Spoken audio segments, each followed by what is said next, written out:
Agni Tirtayasa. Hari ini kita akan belajar tema 4, menyayangi tumbuhan dan hewan, subtema 1, manfaat tumbuhan bagi kehidupan manusia, pembelajaran 2, pengembara dan sebuah pohon, pengarang Aisyah. Ada 2 orang pengembara berjalan di sepanjang jalan yang berdebu dan tandus di hari yang sangat panas. Tidak lama kemudian, mereka menemukan sebuah pohon besar. Dengan gembira, keduanya lalu berteduh dari teriknya sinar matahari di bawah naungan daun-daun pohon besar yang lebat. Saat beristirahat, mereka melihat ke atas pohon.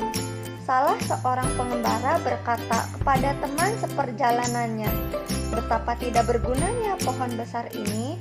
Pohon ini tidak memiliki buah sehingga tidak berguna untuk manusia sama sekali." Pohon besar tersebut lalu berkata, "Kamu manusia yang tidak tahu berterima kasih." Pohon ini berkata lagi, "Kamu datang dan bernaung di bawah daun-daunku. Kamu menikmati teduhnya perlindungan cabang dan daunku. Kamu masih menyebutku tidak berguna sama sekali." Nah, Tuhan menciptakan makhluk hidup dengan tujuan tertentu.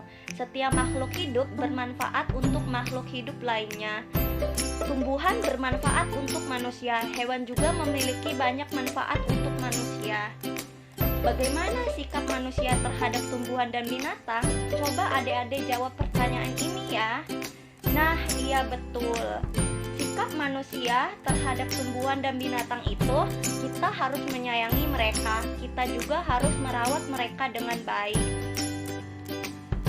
Selanjutnya itu, ceritakanlah pesan yang terkandung pada dongeng pengembara dan sebuah pohon. Coba adik-adik jawab pertanyaan ini juga ya. Nah, iya betul.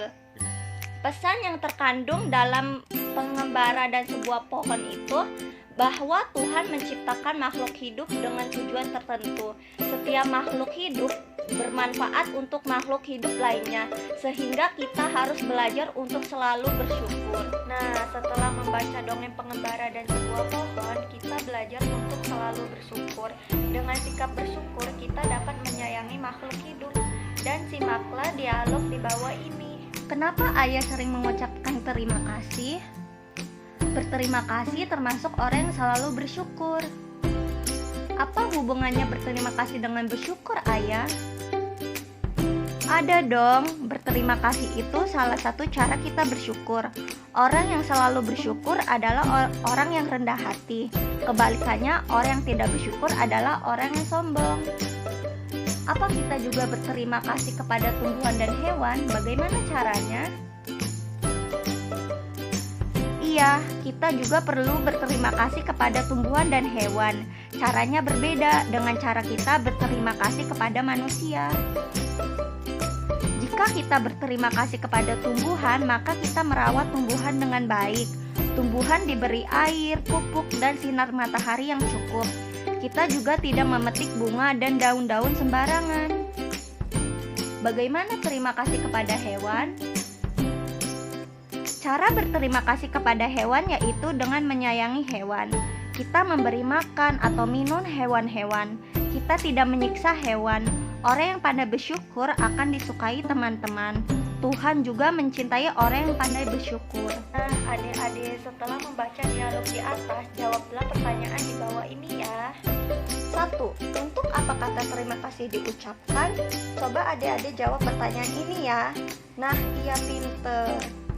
Kata terima kasih diucapkan untuk mengucapkan rasa syukur kita.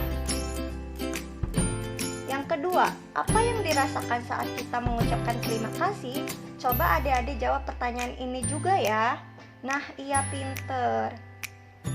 Saat kita mengucapkan terima kasih, kita harus bersyukur. Sekian pembelajaran hari ini, kurang lebihnya mohon maaf. Terima kasih. Wassalamualaikum warahmatullahi wabarakatuh.